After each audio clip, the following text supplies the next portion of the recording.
Hello everybody, welcome back to Disgaea Hour of Darkness, and unfortunately my microphone wasn't working when I recorded this originally, so this is post-commentary. This will be a bit different for me, and I'll have to try and remember my thought processes as we go through the level.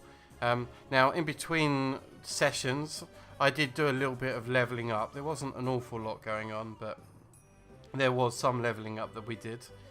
And I guess I went into the item world for a few times, but we didn't really grab any brand new items that were any good. Also, I found that we really only leveled up the people who were the lowest level.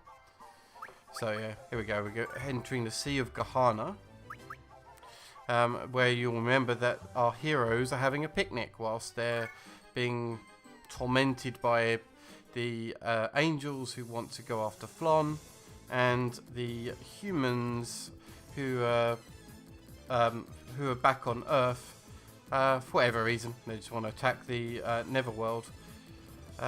Also, I believe mid-boss or Dark Lord Vice, whatever his name is, Vias, he's stolen our picnic food whilst we were out here having a picnic, and so we're kind of chasing mid-boss down to get our picnic back. So one thing to notice on this particular map is that we've got a geo panel that is particularly powerful, that we've got one of the mobs that stood on in front, and there's like it's a recovery square and a no lifting square, that kind of thing. And because I can't lift, I've had to take a brawler, Aussie here, and I'm going to use triple strike to knock him off of that position, so that we get to keep that position for ourselves. Meanwhile, I was trying to decide who's going to potentially take that spot, and by moving our spear person marks over behind, I was hoping that we'll be able to throw Lahal onto that green plate for afterwards.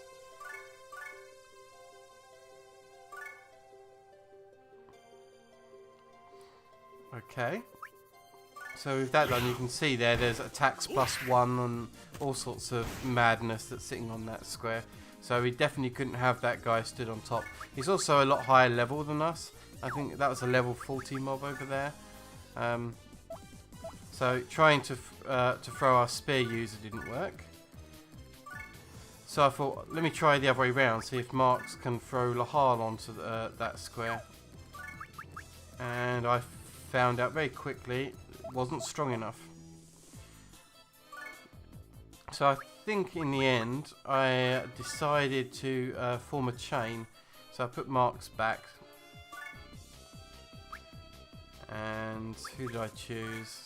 Apparently Axel. And we'll set up a throwing chain here with Lahal picking up Axel and Marks picking up Lahal.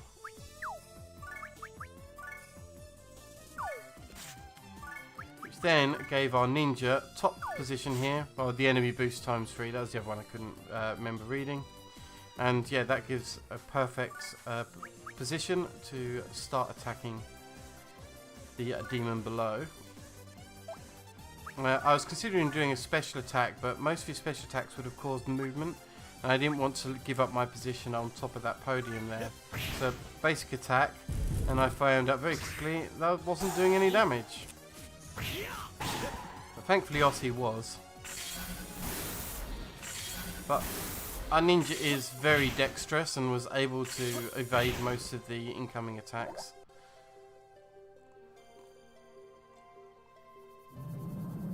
Meanwhile, looks like the enemy have got some mages coming over, and a magnetic blast is a little scary.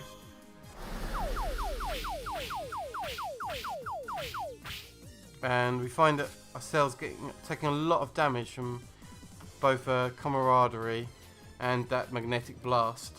And thankfully, because of the recovery spot on top of our ninja there, he's able to recover all that damage up naturally.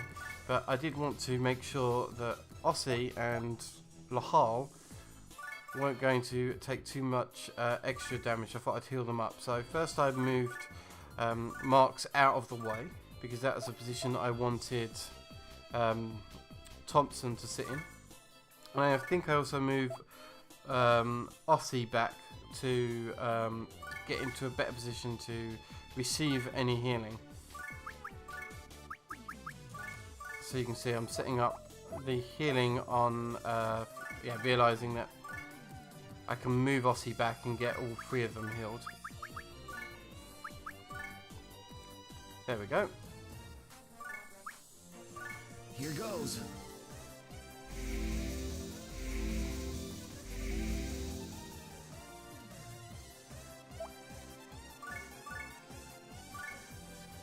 There we go, now I was safe to move Ossie over and use a Tiger Charge. It should do a lot of damage.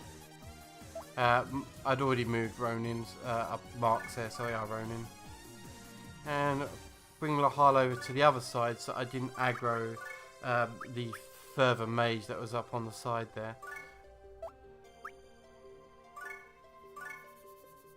A nice Hurricane Slash should do a fair amount of damage.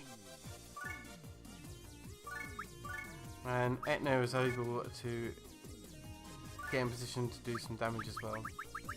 I think I brought out a few other people in preparation, so Raphael came over to help support.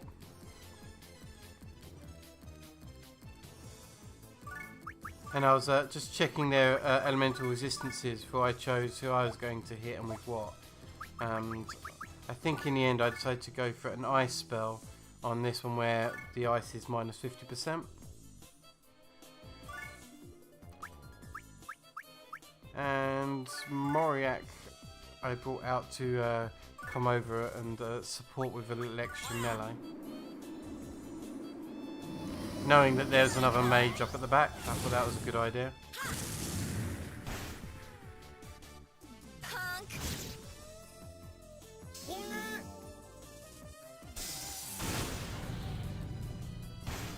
And a decent amount of damage there. In fact, 800 damage is easily enough to kill that one. And the other one now approaches. And luckily they continue to miss our ninja at the back. But the Demon's Breath still does okay damage actually against us that we can easily survive.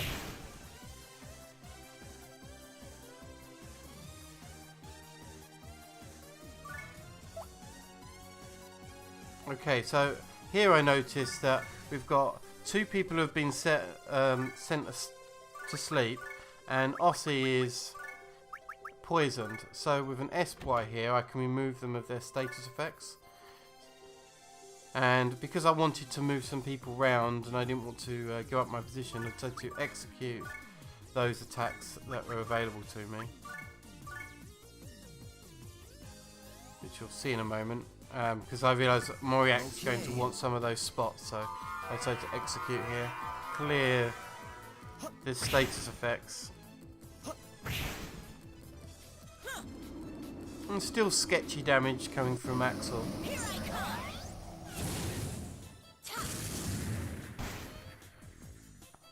Okay, but the Hurricane Slash is still doing well, and although we get some counters in from him, we counter right back, so that's fine too. So, seeing as that we're fairly low health, I am then considering my options from there, and I decide that perhaps those two could perhaps finish them off on their own. So I'll just concentrate on that. And again, wanting to make some room for Moriak, who's queued up behind, I decided to kick that one out of the way. Although we're doing enough damage here that maybe Moriak won't be needed. And if I'm smart, I would have moved Marks over by one to leave room potentially for Moriak to come in. But that's fine. Instead, Moriak will come over and help out if he's needed.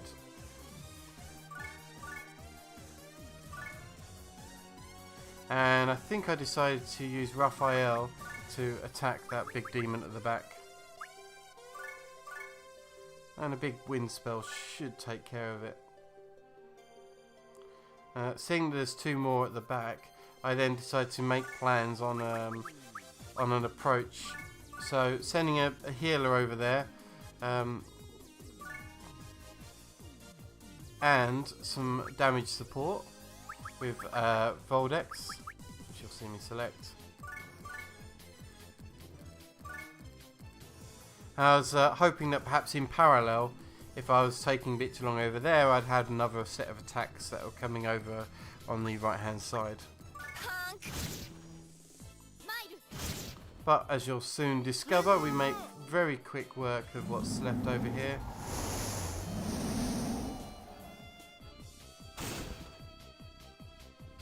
And it made a lot of sense to then just take my squad, who are obviously sitting around doing nothing, and start approaching with them as well.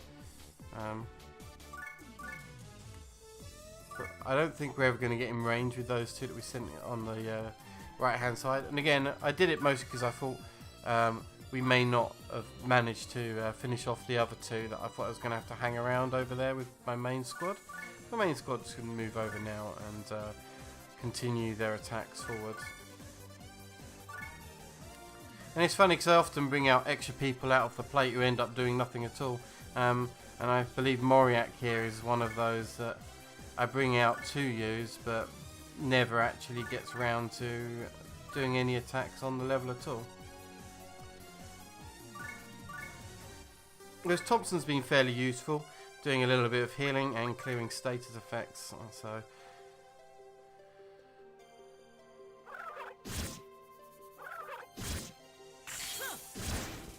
So I really wanted to make use of Flon as I put the effort in to make use, to bring her out and about.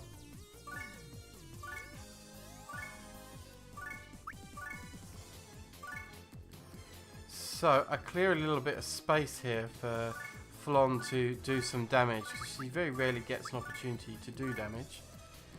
So because one of ours is standing in the way, I'm going to move Axel back a square for a moment so I can execute those attacks. And I was hoping I'd kill both with holy arrows. But apparently that was not to be, as you're about to find out, and we only get to kill the one on the right hand side.